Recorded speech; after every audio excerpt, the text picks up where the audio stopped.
Le haut plateau du Ladakh est certes plus impressionnant en hiver, avec une vue imprenable sur les sommets enneigés, mais cette saison est réservée aux randonneurs confirmés. Le paysage d'été de cette région du nord de l'Inde n'est cependant pas en reste. Une multitude de stupas blancs sur fond de montagnes désertiques, des monastères juchés sur des promontoires, et le majestueux fleuve Indus serpentant entre deux montagnes, forment un spectacle inoubliable.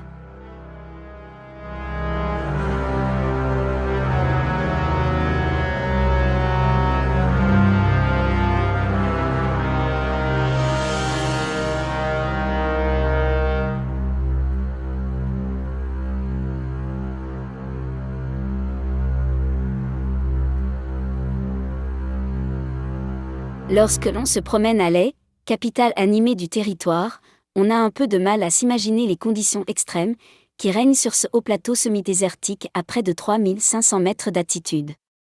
Dans cette ville, la densité de population atteint presque 500, tandis que dans le reste du Ladakh, ce chiffre chute péniblement à 3 habitants au kilomètre carré. La nature a créé les conditions de vie et forcé les hommes à s'adapter. Est-ce cette dureté de la vie qui les a poussés vers une grande spiritualité, conscients de la fragilité de leurs conditions, tout en les incitant à aménager le paysage pour le rendre plus habitable, surtout sur le plan spirituel.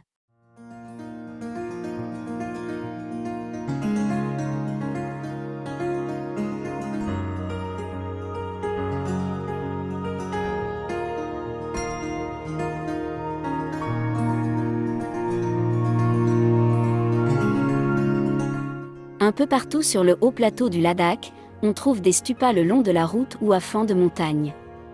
Les monastères non plus ne sont pas rares.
Mais les paysages du Ladakh n'ont pas vraiment besoin de stupas pour être majestueux.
Sans eau, la vie est impossible. Deux importants cours d'eau prennent naissance dans les glaciers de l'Himalaya, l'Indus et le Zanskar, tous deux essentiels à la vie sur le haut plateau du Ladakh. Si l'Indus naît au Tibet et se jette dans la mer d'Arabie, le Zanskar prend sa source en Inde et rejoint l'Indus sur le haut plateau du Ladakh.